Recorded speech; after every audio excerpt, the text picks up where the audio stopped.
Help! Help! Bones, what happened? Are you okay? Over here! Oh, you found him. Here, you don't look good. I can't feel. Wait, what? Hang on, buddy. Help is on the way. April update. What happened? Played 12 hours on Tuesday. I can't feel my wrists. Whatever. I can't feel my wrists. Your wrists? I can't feel my wrists. Yo, let me get one of them hot dog sandwiches. Okay, yeah, no, we're good here. Pay You'll be attention to me. I can't feel my wrists. Hey, Sway, give me one of those hot dogs. The sandwich is delicious.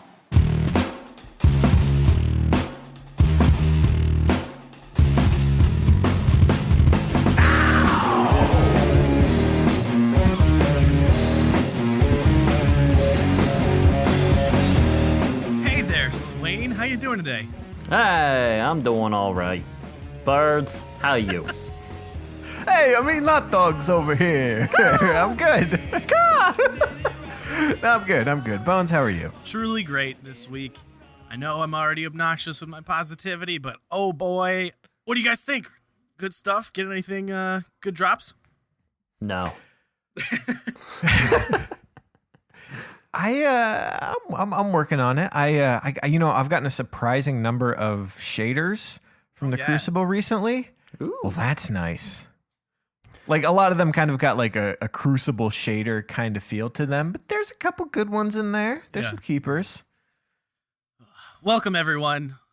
It's the podcast for all things Destiny PvP. You're listening to Crucible Radio with Birds, Bones, and Swain. And hey, guys.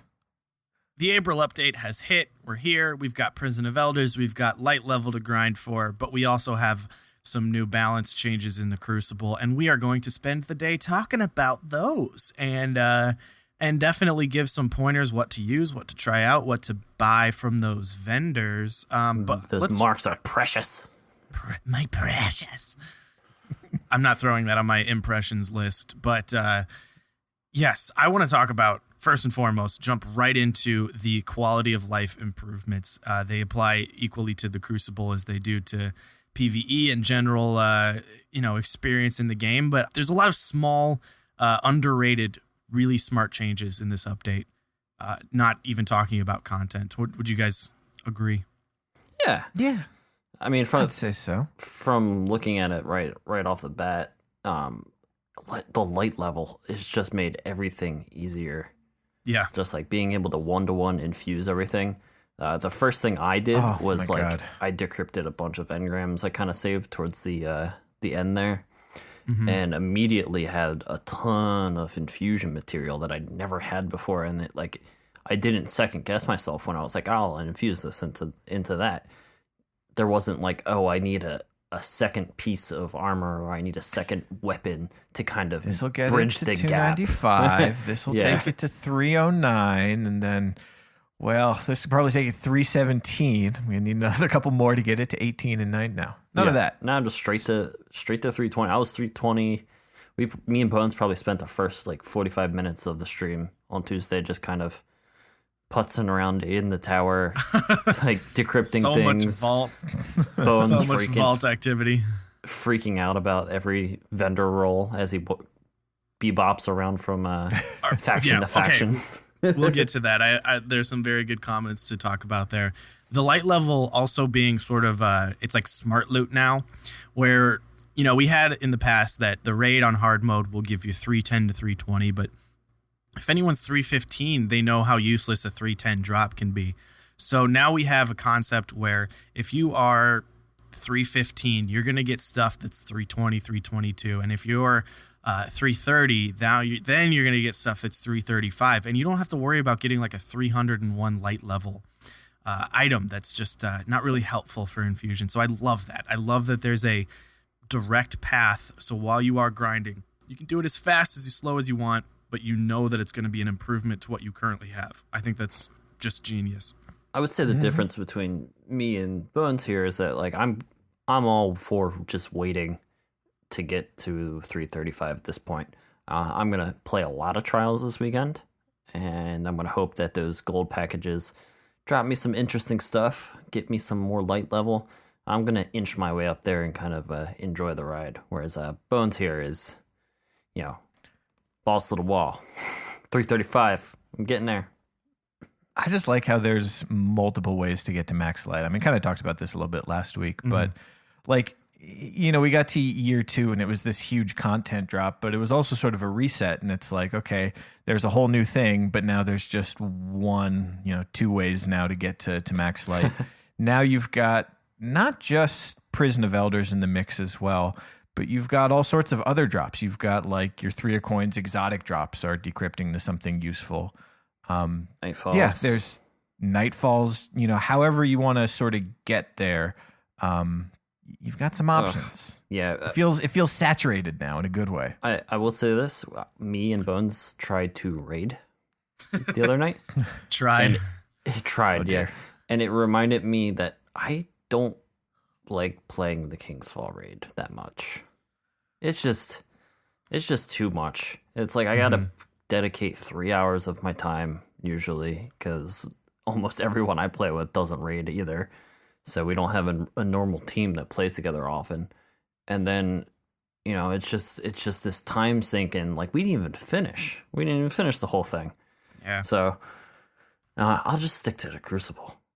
It's okay though, because you don't feel bad just going like, okay, this is not my thing.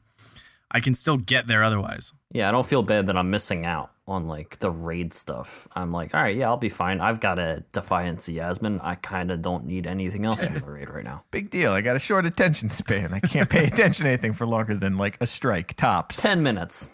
That's all I can guarantee. My focus. Light level is great. Being able to progress any way you want is great. Having PvE activities that actually appeal to me is great. I love Prison, and I love how short I can do it. I know it's easy. Maybe in the future, different bosses and different perks will change that. But get back to these vendor roles, this kind of took everyone by surprise. I feel like this was the biggest surprise of the April update, was that instead of pure randomness on the guns, everyone spawned in to see that these guns are rolled for a reason, and they are rolled well. There's plenty of options. They're not all just identical according to what some might consider the God roll, but the guns are they incentivize you to buy them because you want that roll. So I think this is our best balance between pure RNG, where the argument is that the person with the best drop on their 1,000 yard is going to have an edge over you in the Crucible. The other end being re-rolling, which we had in House of Wolves, which is everyone will get that roll if they have enough glimmer and motes. We have this option where everyone has access to a great gun if they want to use it, and then they are free to let RNG decide their loadouts as they continue to play. I think that is such a smart move, and it really makes me think, holy crap, I actually want to go switch over to Future War Cult. I want to rank up this. I want to have enough marks to buy this stuff as opposed to just waiting for my gun to come. And I just think it's a really smart move. I think the last thing, the quality of life improvement that I absolutely love, and it may be my favorite part of the update, was the fact that ranking up happens so quickly. Yep. You can rank up your, like, you play 4 hours of Crucible, you could possibly rank up your Crucible ranking twice in that time if you play enough and you knock out bounties quick enough. And that makes it so that, like we said, you don't have to be stuck to like, oh, I gotta go knock out all these bounties real quick in PvE, or I'm gonna need these Crucible packages because I want this certain weapon. You can just kind of do the thing you were doing, and you'll just keep getting rewarded for it. Yeah, the payoff is there. It's really cool. Well, guys, should we get our hands dirty? A lot of little changes to cover. Let's dive in. Let's please. Let me just say, like, I think there was some things looking at the balance notes that I was a little bit apprehensive about last week.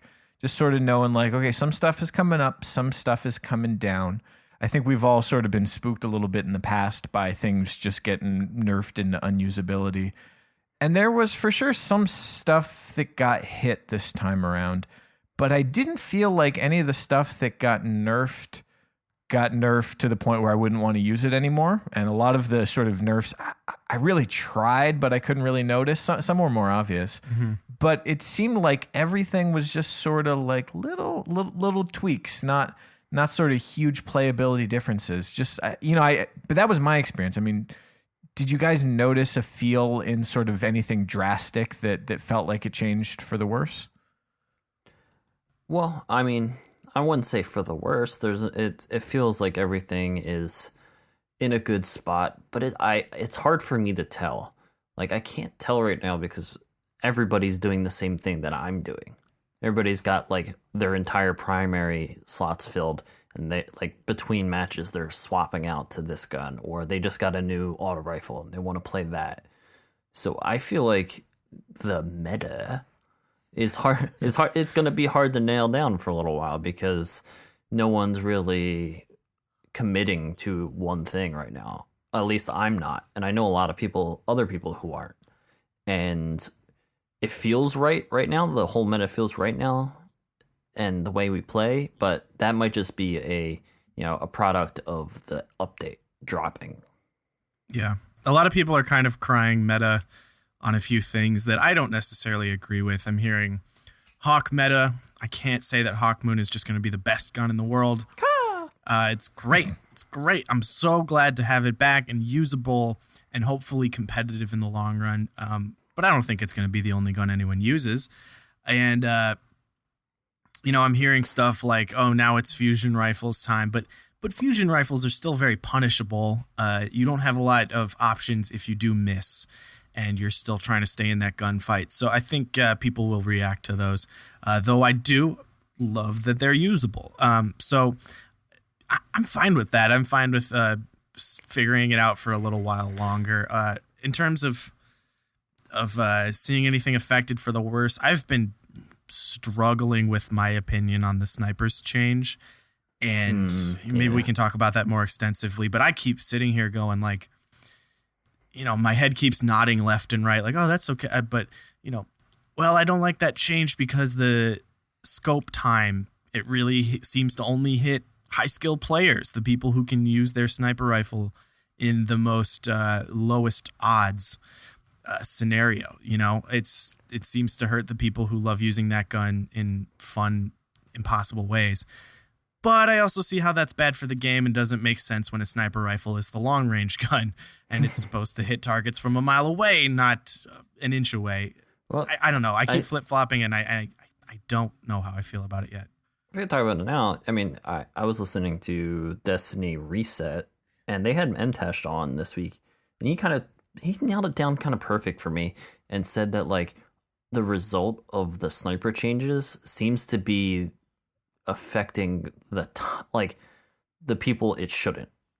The people that people are upset about, like the hard scoping lanes types sit in the back and wait the whole match and camp, and the ones that people are upset about, it's affecting the people that are like U-Bones, who are the aggressive sniper who is in your face and was really benefiting from those like short scopes and from like the quick snaps. And that's just a product of, to be honest, the internet complaining about snipers.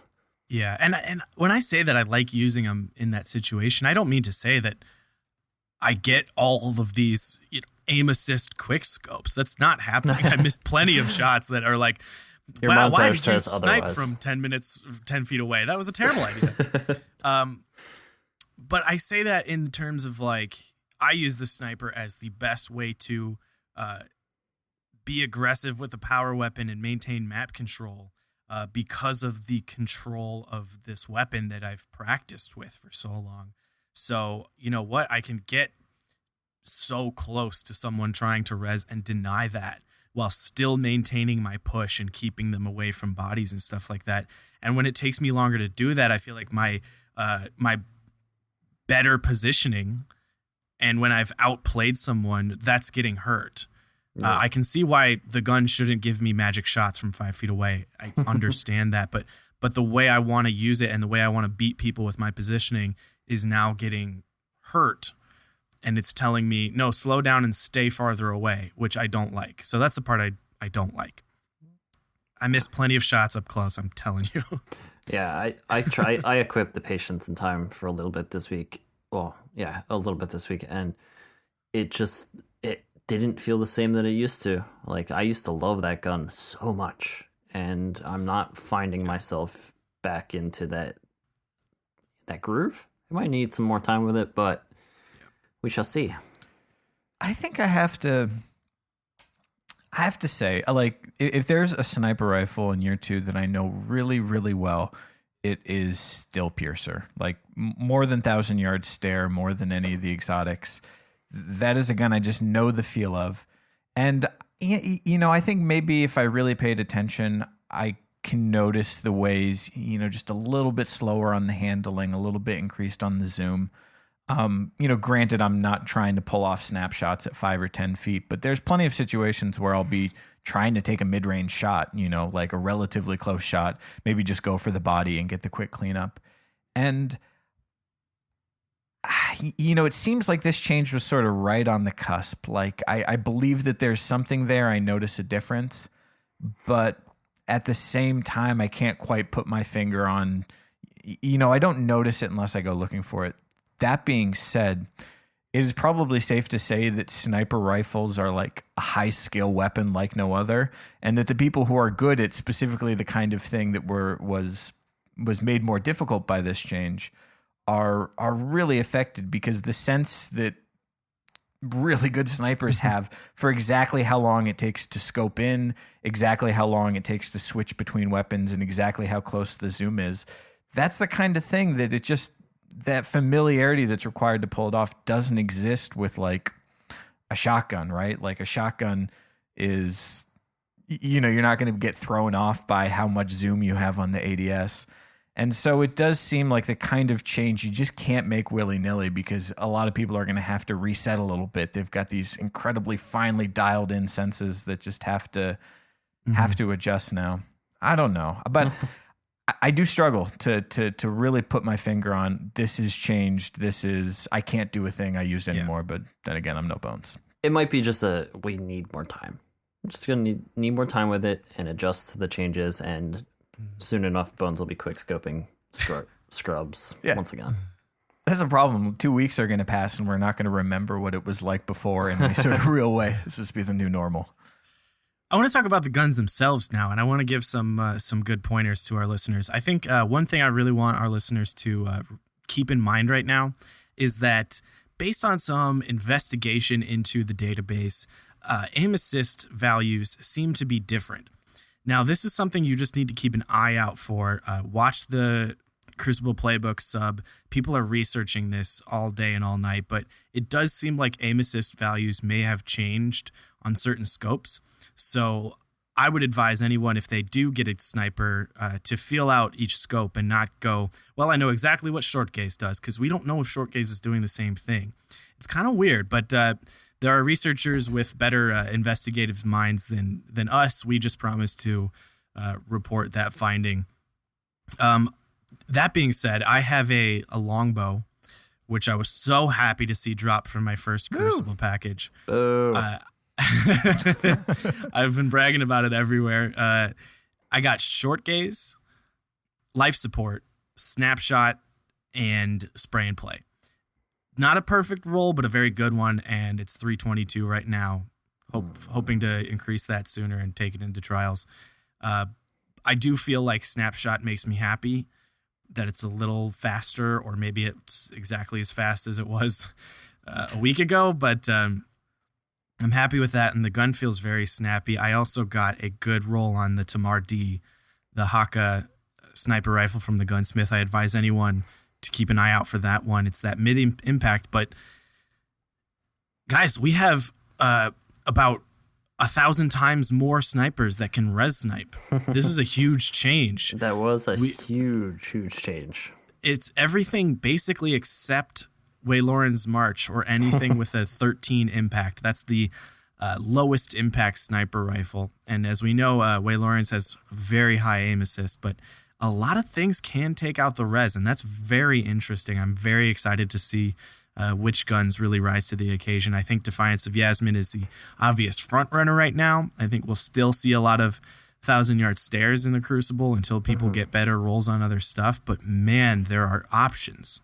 Yeah, we went into the elimination playlist to kind of get a feel for how things were playing out, and first off, the first thing I noticed was people running around like chickens with their heads cut off because they don't know what to do when they can't get quick reses. And then the other thing was, I was still using a sniper, like I was using a sniper rifle that had high impact, so I was being able to kill revives, but I was also able to kill supers, which is gonna be a big thing. Don't get too comfortable with your low impact sniper. You may not be able to kill me. Especially on that self-res, you still got to snipe those babies down. Yeah. I just like how we have categories now. You've got sniper rifles that are extremely fast. You've got ones that can res snipe, and you've got ones that can res snipe and snipe people out of their super. Like, now there's a choice between, do I want something that res snipes or do I want Defiance of Yasmin? Like, there's actually different choices there. Mm-hmm. Yeah. We shall see. We shall see. Keep an eye out for those good rolls. In terms of the vendors, I can't say there's a sniper I would recommend buying. I want to pop in every time we talk about a new weapon and say what you should buy. I don't know if there's a sniper on sale that's all that great right now. Hopefully you all have a 1,000-yard stare sitting around. Do we want to stay on special weapons maybe while we're here? Oh, let's do it. You know where I want to go. I know where we want to go. Everybody wants Flavor to Town. Go. I feel like that future war cult fusion rifle is the visual representation of Flavor Town. Yes, the vacancy, baby. Oh man, I played a rumble earlier today, and literally all 6 people were using fusion rifles. I saw the vacancy. I saw a couple Plan Cs.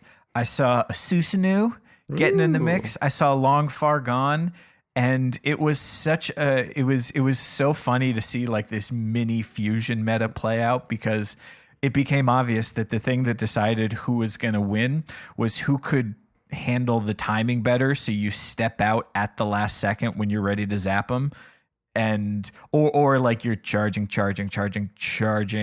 and whoever can sort of time that better.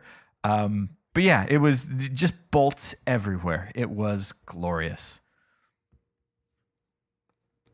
I have found that the vacancy is my new favorite gun. It's just so cool looking. It's so good. And we have this world now where fusion rifles are definitely getting kills. And you can go into Clash and put up plenty of kills with your fusion, which is just so awesome. Like I said at the top of the show, I can't say fusion's in the new meta because it sucks when you miss because you don't know what else to do. They're at a ton of health. It's not like a sniper where you bodied them and you can switch for one tap with Mida. They probably have a little bit more health than that. What I found was playing with fusions made me pace myself better. So I was playing on Rusted Lands, and I remember getting a little happy with my trigger, and I shoot and I miss, and it really easily just messes me up afterwards. I mean, couple taps with his primary and a knife to the face. So then I realized, like, oh, I better not miss. So I slowed down, I really paced my shots, I really timed it right, and I started getting into this flow.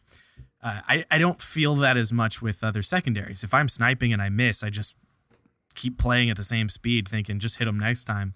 Fusions, for some reason, because of that charge, which is unique to fusion rifles, that caused me to play a bit slower. And then overall, my games with fusions, even if I wasn't getting as many kills as I could have with a shotgun, my KD was better. So I was playing smarter because of that charge time. So I'm going to crumple my tinfoil hat together here real quick, form it, and I'll put it on my head. And I'm going to say that John Wisniewski didn't change squat about fusion rifles. And this is everyone's mind telling them that they're better, and he's just trolling all of us right now, and I think it's hilarious. Because all just lab rats. Because Bungie's experiment. Everybody loves them. Everybody loves fusion rifles right now.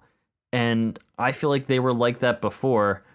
It was just that only a few people knew, and then everyone was stuck in this mindset of fusion rifles are garbage, infusion rifles, and John's just sitting at home, Mr. Burns style, laughing at all of us.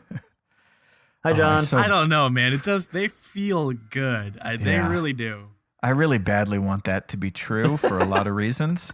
But I have to say, it was pretty clear sort of before this patch that sort of in the fusion rifle meta, it was really all about the Thiessen, which is high impact, and it's easy enough to get a roll from the gunsmith. It can really let you max out the stability. I saw somebody wrecking house with a Split Shifter Pro, which is the fastest firing fusion rifle. And I think sort of addresses that thing you're talking about, Bones, which is that they punish you for missing. Yeah. I don't know where he got all the ammo. This guy was burning through ammo using it. But that was always one that was difficult because it's low impact. If you don't hit with, I think it's 6 out of the 7 bolts, you're not going to make it. With low stability, you're going to be in trouble. That is pretty hard to do at range.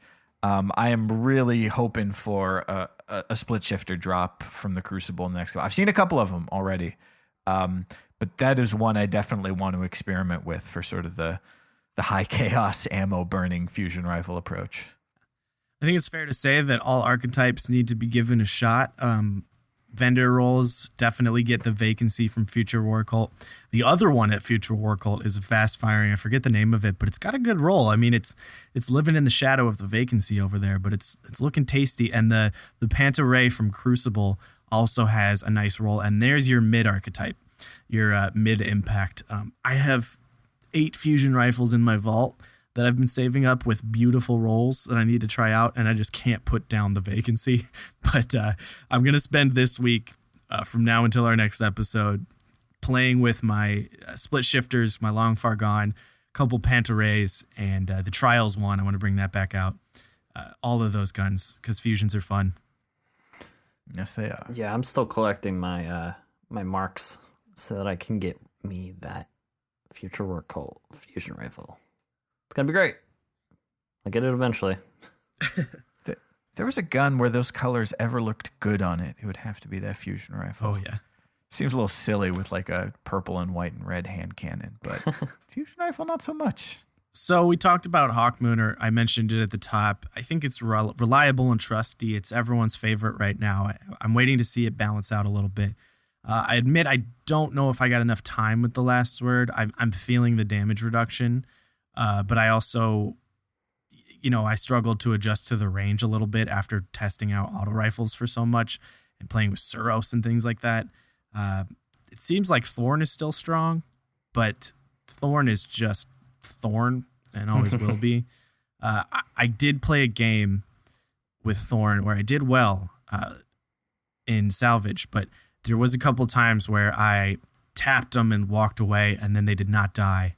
And was like, oh, I didn't put quite enough on them, but it still definitely got me some kills, and I love that I can trust it in the air. That's the deadliest part about it, more so than the burn.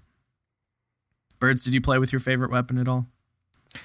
I did. I'm gonna wait for the stink on it to fade a little bit before I start using it religiously. I've been pulling out my Hawkmoon and actually my Eos Luna as well. Nothing really changed there except it's got a little more ammo. But I think it's become clear, sort of like what you're saying, that the special perk, the damage over time on Thorn, doesn't really exist to let you clean up kills that you didn't land enough shots on. It's informational, so you can sort of track them as they burn. And I'm okay with that. Last word's killing me. I don't know what to do there, but about time we changed it up anyways. What about our beloved Mida? How do we feel about that? I don't know if I have any feelings. I feel weird. I mean, I'll be honest, I haven't played with it. The only scout I've been using lately has been the Not like the others. Tuanella. Oh, okay. The juice box one. Just squirting out shots. The Welch's ammo crates. I mean, I feel. Well, I will say this about PvE real quick. I am feeling some of the changes when we were in the raid the other night. It did feel a little bit off to me. Mm-hmm. I did use the Mida for a little bit in PvE, and the lack of a stagger on some of the enemies was like, all right, well, maybe I won't use this in PvE anymore. Go back to using a legendary. I got a game or two in, and I felt like where I could still get into positioning with the speed and then tap someone down quick if I got a good flank on them and they were staring off in a different direction, which is what Mida does very well. I found out that I couldn't just enter a gunfight with someone who got the jump on me and then tap them in the face and be like, ha ha ha, I don't care that you're shooting me, I win. Yeah. Which was that high caliber effect. I think that, in all fairness, puts Mida in a good spot. Like I was saying last week, it just felt like I want to use other scouts. I got this amazing scout I'm just always wishing I could go to, but Mida is better. And it puts Mida in its place a little bit without saying, don't ever use this gun again. It really is still very usable. Yeah. No, I mean, like I said, I've been using Tuanella, and Tuanella doesn't have it, so, I'm okay with it without it. Bones, I mean, I think you put it well. Like, you're used to getting that first shot off on them and just seeing the stagger. Now, like you say, you can get the flank and sort of rely on sort of hitting them from the side to get that same effect, or just aim better, which just because they're going to be moving around a bit more. Yeah, just shoot the gun better, shoot them in the head more, which is not a bad place to end up with it. Still like it, still useful. Should we talk about auto rifles a little bit? Sure. Are our high impact brethren doing well? I'm loving the Suros. I've been using that a lot lately. Are you? In PvP. And that's one of those things that I think this update kind of plays into people's playstyles a little bit better. Because I know you aren't enjoying it all that much, but I'm having a pretty decent amount of success with it. And you could definitely see the drop off in the range. It is not a scout rifle, but when you are in the right range with it, it is pretty great. And if you're used to firing off a doctrine, if you're used to auto rifles, and that the pacing a little bit better, and you know how to fire it with that focus fire perk a little bit better than others. So I'm loving it. I'm very much enjoying the Suros. And I'm kind of looking forward to maybe getting some other, high impact legendaries. I can't really speak to the Suros. I tried to find some noticeable difference with the decrease in damage to the high rate of fires. I don't know, guys. That doctor feels exactly the same to me as it did before. Oh, yeah. And people seem to still be using it successfully. And it went down more than the high rate of fires went up. So I trust that there's something there, but I can't tell the difference. Shout out to King Koala. His friend got the Bullet Hose Prison of Elders auto, and apparently it can roll send it. And it's sounding like it might be a better option than Doctrine of Passing. Yeah, that's the one to look out for. There is a pretty little roll over at New Monarchy on the Righteous 7, which I did like in that medium impact world. I thought those were underrepresented before the April update, and I don't know if we'll see them come back quite a bit, but if you want a good roll, you don't have an auto rifle, go grab the Righteous 7 from New Monarchy. Mm-hmm. What about pulses? We haven't seen any real balance changes, but there's definitely some new offerings in the mix. Pulse rifles are very interesting to me. It's sort of strange because you kind of hinted at this earlier, Birds, but when we experience balance, we may be used to something changing drastically. We've mentioned on the show that there are new seasons occasionally. True Vanguard said he kind of enjoys the new seasons, and we've been inclined to agree with that in the past. When pulse rifles were dominant, and then there was that big balance, I felt like maybe, stop using pulse rifles because obviously they got nerfed. They didn't so drastically that they weren't usable, but that's what we're like conditioned to believe. So leading up to this April update, Hawksaw PDX still very effective. And if you got a grasp of Malik, you're off to the races. Now I just feel like every pulse rifle is decently viable. I think the one straggling behind might be the Nerwin's Red Death archetype, but otherwise, if you get a good roll on a pulse rifle, it's probably a good primary to try out. I mean, speaking of good rolls on pulse rifles, no, I claimed it because I have. We've got this Hawksaw at the Quartermaster, and I've got a lot of PDX 45s in my vault. It's 45. That one's the same archetype, right? That's the Gunsmith one. Every time it came around, I bought the ticket for it, held on to it until I got the rolls. I've gotten max stability PDXs. I've gotten counterbalance PDXs. I've never seen a Hawksaw or a PDX with 2 stability boosters and counterbalance on it.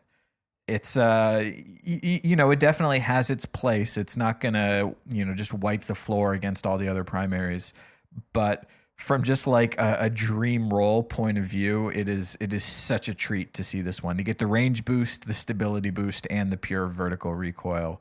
I'm as soon as I have some marks again, I'm headed there. I cannot wait to try this one out. I think I said this on the last episode, but I love the Hawksaw so much. I just love everything about it, the way it fires, the sights, the little holographic sight. I love that one. And I am so excited to pick up this Hawksaw once I eventually get some marks, hopefully this weekend. Oh, we're on mark poor again. Ugh. I don't know what you guys are talking about. I bought 3 vendor rolls on the first day. Shut up, Bones. Somebody was saving up your trials bounty. Hot shot. Think you're so great with your saved up stuff. And some Iron Banner ones. That was weeks ago. Oh, jeez. Yeah, sorry. They're burning a hole in my pocket. Engineer Andrew likes the villainy from the Future War Cult. Future War Cult is loaded. Go buy all their guns. Yeah, talking about seasons. And get that Hawksaw. Their season. I'm like, I love that. I want this to be the Future War Cult season. And then the next balance, everything at New Monarchy is good, and then we can all be Dead Orbit. Although for 13 Devils, it's always Dead Orbit. I just need to get my Dead Orbit exotic, and then I can go back to Future War Cult. Future Bones Cult. Ugh. It's always about bones. Bones, bones, bones. Bones, bones, bones. Bones, bones, bones. Man, Dead Orbit never goes out of style. Is there anything else we should buy? What else is out there? The vendors are full, man. They got everything. If you like a gun and you just want a fun one, you can find it with a great roll. Yeah, I would say maybe just take around your favorite gun, your favorite pulse rifle, your favorite scout, and just kind of take a trip around the tower, do some comparing, kind of see what you like already, and just buy something new. Try it out. Yeah, I think it's probably safe to say it's going to take us a while to dig out all of the gems in this list and all of our spare change, too. Although, let's not talk about spare change. Have you guys taken the Liud Mila or the spare change out into the Crucible? I have. Sitting on a couple. I've not tried it out yet. I have a perfect roll on a spare change. I like it. Yeah. I've got counterbalance, small bore, and third eye. Whew. And I definitely need to get used to that rate of fire. It's been a long time since I've used it. Don't miss. I chalk that up to user issue. I've learned my lesson. If you guys remember, back when the December update hit, and I sat around going, well, the doctrine sucks.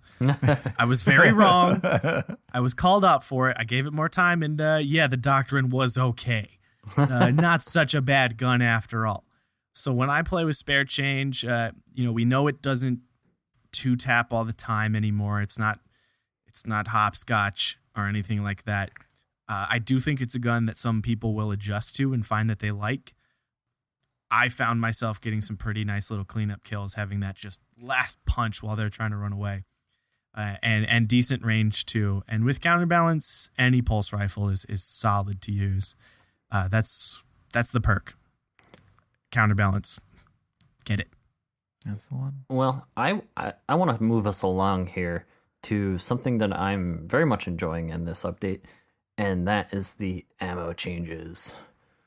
Whew. Another one I'm mixed on, actually, but you say what you're enjoying. Well, okay. Here's why I'm enjoying it. I think today was the daily was Rumble, and I went into this Rumble match.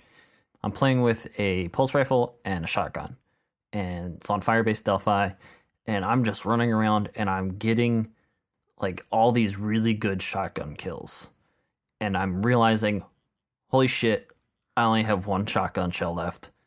Yep. And I have to go back to my primary. And I love that. I love that so much. I love that I am being pushed into a more well-rounded gameplay. So as I realized that, the next time I got special ammo, I was a little bit more conservative with it. I was playing a little bit more, slower, and I was using my primary a little bit more and getting those primary kills. And then, 5 minutes into the game, that was the one heavy drop. The one. Not two, not as many as the match needed. It was awesome. And I just think that the Rumble match kind of, put that all into perspective for me today.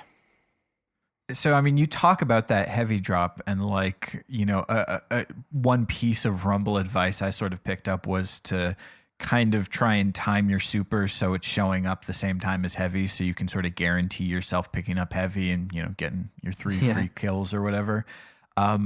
It is a crazy thing when you have to do that when special comes in as well, because everyone is out and everybody wants some. And I think you sort of see some of that same effect that you had with heavy, which is like, hey, there's 2 people on this map who still have shotguns and everyone else is using their primaries. So I guess I don't know how I feel. I think it's cool that there's sort of a new sort of meta game strategy being overlaid off of the just run around and kill people that is Rumble.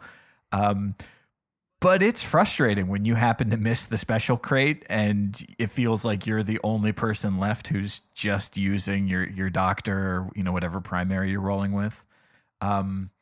It's an adjustment. It is also, in sort of non-Rumble playlists, brought out a very unique kind of rage for me when I'm like sprinting towards the special crate and my teammate goes, just, no, not yet, no, just, oh, why did you were the only one there, just, oh, like, what can you do? But yeah, I don't know. Bones, what do you think? I've been talking with some people on the Slack about this week, about this special ammo economy.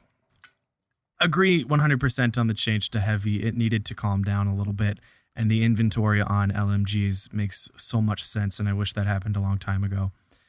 In terms of special, I don't know. Maybe my bias is really showing this episode, but the most fun I have in Destiny is sniping and getting buckshot bruisers and triple downs with a shotgun. Or I had posted a clip to Twitter of me getting a kill with all 5 rounds in my vacancy special. It's fun. It's satisfying. That's the kind of kill that feels good. I understand from a logical standpoint and a balance standpoint, while it's maybe not the best to have people run around the map entirely shooting with their sniper forever. But it is kind of, it slows the game down a little bit, and it kind of makes me wish I just could get back to what I like doing. So yeah, I don't know. It's weird. I get it from a logical standpoint. I hope I can just, get better with my primary. I like sniping, man. I just got this longbow. I want to use it as much as possible. It's so good. And, I see the logic. I'm just, I'm very biased towards sniping, clearly. Hey, you got your thing. Salty like your Bones thing. is salty. I ain't Enjoy salty. it. I'm never salty. Actually, that's my secret. I'm always salty. All right, guys. Well, that I think about covers us, at least for this week, talking about weapons. We got some other changes to come back to, but let's take a little break first. You know, Holy right? You know. shit, music. You know, what kind of break? Music. Icebreaker.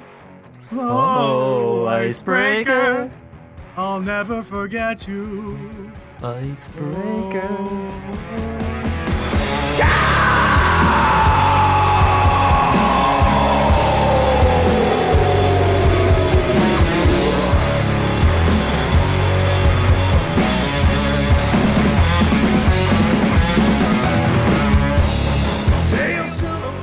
Music this week comes from Slum Crush, hailing from Hamilton, Ontario.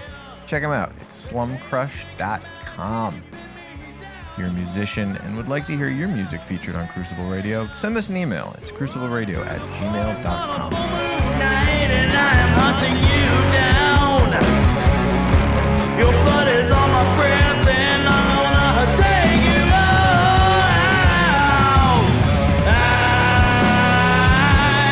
I'm a monster. That music had some crunchy tunes. Back to the show. Hey guys, Let's talk about revives. revives and warlocks. Oh, revives. The other things that changed. Wow, there's a lot to unpack. So we got into some elimination. I tried playing with no HUD. It's very hard. I turned my HUD back on and we played elimination. It's not easy. No, No, it's not. We're going to go for another trials run with no HUD. We'll see how it goes. And we'll report back next week. But overall, I think this is one of the biggest areas of balance that makes me smile. Overall, very happy with these changes. I posted a tweet during Firebase, and this was when we knew what the changes were. We hadn't experienced them, but we had seen the patch notes. And I was playing trials, and I was thinking about how scenarios would be different with different mechanics. And every time someone just spammed a res or ran through them or got like 4 reses standing on top of each other and stuff, I'm just like, I can't believe this is how this works right now. This seems insane. It seems so bonkers that you can just do this with no consequence whatsoever.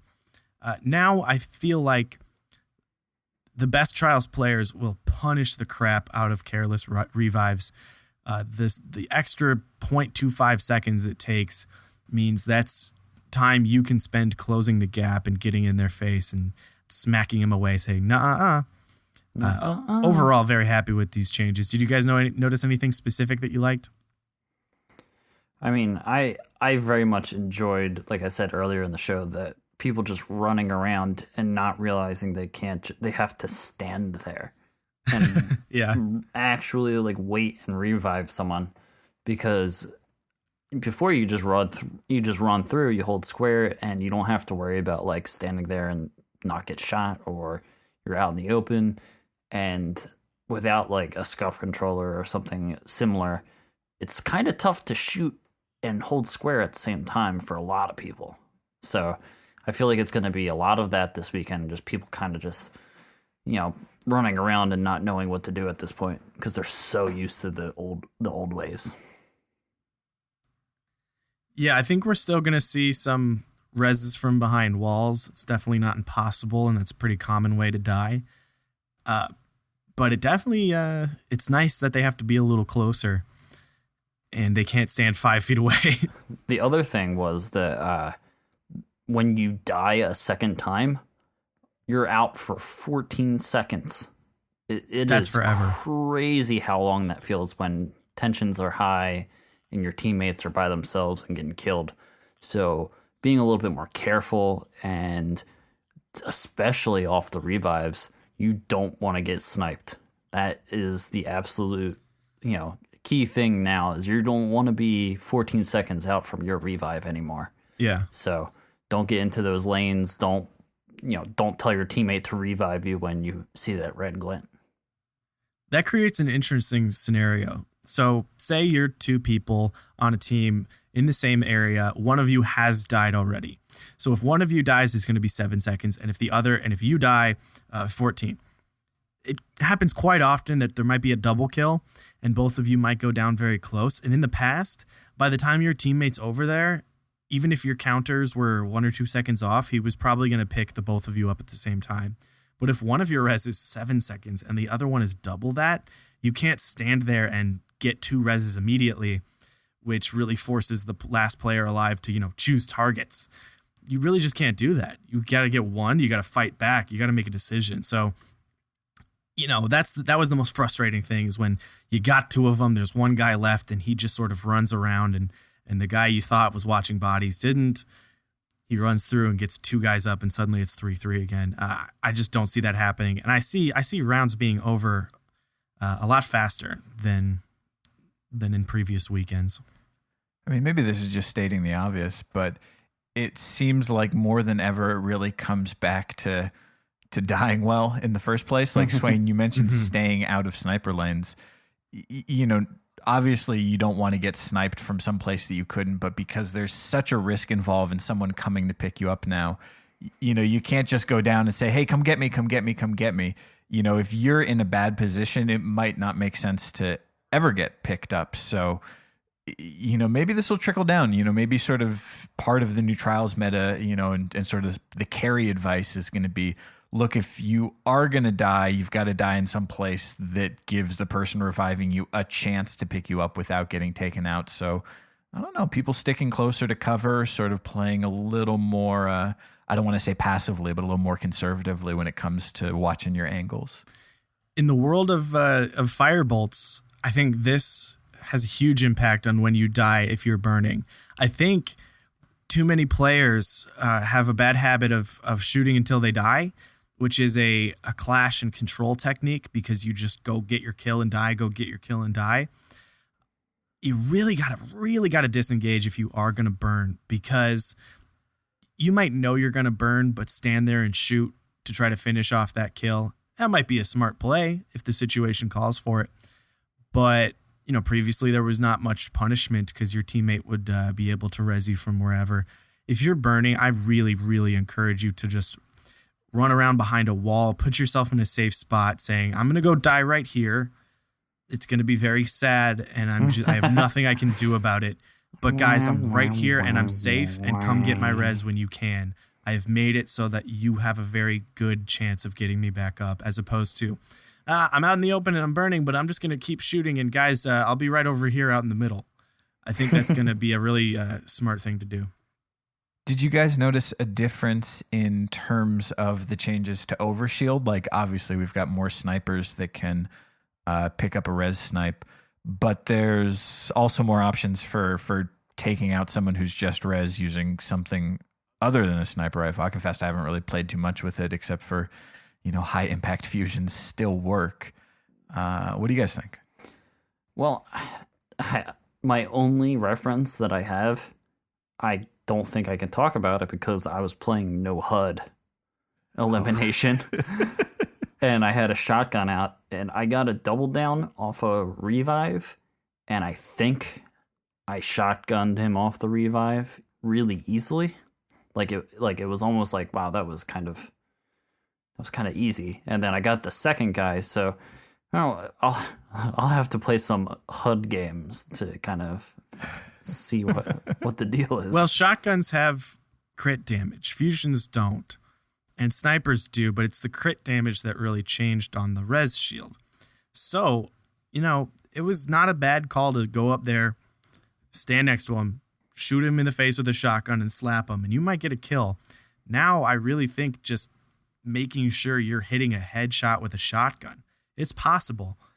That's going to be the best way to stop that, and I think it could be pretty effective. Fusion rifles, it's really about that timing, and I definitely struggle to punish revives with a fusion. We'll see now that I can actually land shots because I've got my perfect roll. That remains to be seen. I think shotguns will have a little better time. I think regardless of what secondary you're using, get on top of that body. If you get a kill, y'all need to be sprinting there. I don't care if you had the perfect flank set up. You need to abandon what you're doing and go help your team punish that res, because that's going to win games. Besides revives, I'm going to guess that I'm the only one that spent a lot of time trying to play with Warlocks and see what changed. Yeah, well, yeah, let's go with that. Let's go with that, yes. Tell us about Warlocks. What do you think? I don't want to get so in-depth about Warlocks just yet, because I think more so than just this weapon kills them faster. It requires a lot of paying attention to the neutral game, the long-term game, how my perks are coming back, how a melee is effective. That doesn't come up as often as shooting my primary does. So there's more experimenting I want to do. I am overall pretty happy with the changes, and I think they are overall good. Stormcallers got a necessary reduction in Transcendence. I thought Transcendence lasted pretty long and very fun in 6v6s, but when I die, spawn, and die again to the same person in the super, that's frustrating. I like the changes to Pulse Wave. It gives a little recovery. And I was just talking about how recovery is so important last week. And now you've got a class that can really make that its standout feature. Stormcallers can spec for incredible recovery, and that's an interesting build that I want to keep playing more with. I think Voidwalkers might be a great new warrior loadout. The biggest change that I noticed there was that melees, when charged, the perk procs when you hit. You no longer need a kill to get lifesteal or to start your energy drain. You just hit them and it starts. And that's awesome for warrioring with a shotgun, is when you can smack them, get enough health, and then shoot them. It's really, really effective. And yeah, so there's that build that I used to run a lot with the Skull of Ahamkara, and I'm playing with that more now, which is awesome. I don't know if any Warlocks are still hanging on to that. If you are, give it a shot. I've never really liked the Ram either for arbitrary reasons. But that energy drain where you just keep cycling grenades are really sick. I like that a lot. It's giving Voidwalkers a necessary little improvement.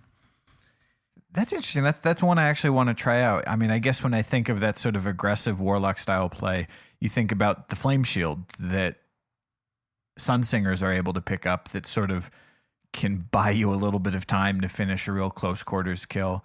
To know that you don't have to finish with a melee, that you can start with a melee if that's what you're in range to do. That's interesting. I have to try that. Yeah, I was always jealous when I was playing on my Warlocks of Blade Dancer using Hungering Blade and Sunbreakers using Cauterize. Everyone's getting their health back. I want something that gets my health back, and Voidwalkers can do that now with the right perks. And I think that's a fair trade. It makes a lot of sense with the sort of theme of that build. I still feel good on my Sunsinger, I have to say. You get a little bit more grenades in your super. Burn still works. I can't melee as well. I think that's noticeable. I'm not exactly sure where I stand on the other melees. I think those were all changed to be more appealing than just everyone use Flame Shield. And I do want to use them more. They seem cool.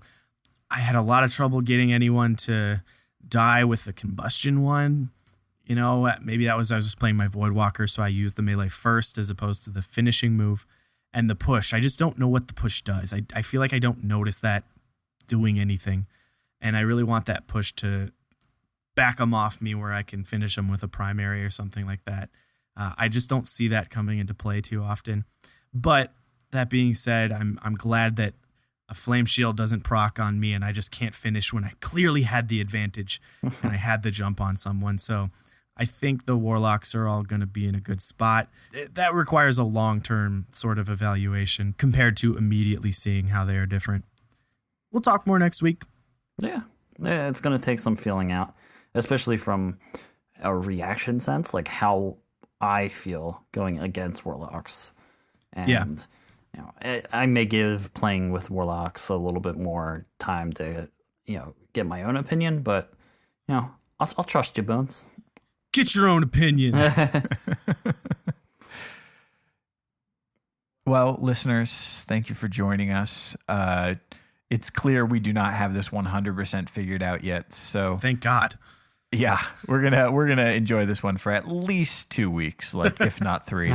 But hey, if you've found some hidden gem in this new patch that we don't know about, let us know. Hit us up on Twitter. Yeah. Send us some tweets. Tell us. Maybe we could do that next week. Maybe we could share advice from the community on this brave new 2-2 world. Hell yeah. Yeah, just You know what I also want to know? What's your What's that? favorite shader? Ooh. What's everyone using these days? I'm sitting here with my bone marrow and I haven't taken it off and I want a new look. I got the McDonald's shader. I've been using that. What is everyone using Kingspire. as a shader these days? Shut up, Swain. No one has Kingspire. It's just you. It was a glitch. Today alone, I picked up from the Crucible Chanson de Guest, probably butchering that, and Valsgard, probably butchering that too. But I got to say that Valsgard, that's my new Babbitt. That one, like with a nice like brownish gray cloak. Oh, it just looks good. Looks scary. It's trialsy without being yellow. You know. Well, send us your favorite photos of your Guardian with your shaders, with your new loot, what good rolls you found, what good guns you found to Crucible Radio at gmail.com or on Twitter to Crucible Radio. Or if you want to talk to me about Titans or Bones about Warlocks or Birds about the hunter changes, maybe you're I'm not gonna respond. Are you upset? Are you give it a upset shot. about Shade Step glitch being removed? Hit up Birds at Famous Birds on Twitter. Yeah, I don't. I don't Tweet care. all your that's shade fine. step complaints to Birds, please. Okay, yeah, knock yourself out. Just Fake memes to scream me. into the void at me. Yeah, Birds' Twitter handle is a good place to scream into the void. Yeah. No, I check in like twice a week or so, and I'm always surprised at all these conversations that apparently involved me. I'm gonna figure it out eventually. I'm gonna get the hang of this. This is the plug jacking. I'm taking over the plugs. Follow Do us it. on the space internet at Crucible Radio on Twitter. Follow me and Swain on Twitch. He's Swain Stash. I'm Drybones81 with a Z. Be our best friends. Bring me coffee at work. Yo, if you listen to the podcast, you should join the Slack. I have a band called Wildcats with a Y, Y's and a Z. Go listen to that. It's improv music. I'm just going for all the plugs this week. I have an old blog that I wrote in college. I forget the URL, but just like stalk me on Facebook from 2011. I probably have some posts where I shared the blog. I'm on Instagram. You can find me. I'm not going to give you my handle, but you probably easily find me. I think I deleted my MySpace. You can't find me there. But I probably have some alt Twitter account. Follow me there. I've actually been logged into AOL Instant Messenger for 14 years now. So track me down. A Tumblr account with like nothing on it. I'm interested to listen to this episode and see at which point Andrew just cuts us off because what are we even saying anymore? Go ahead, wind it down. We're done here. And now. My wrists!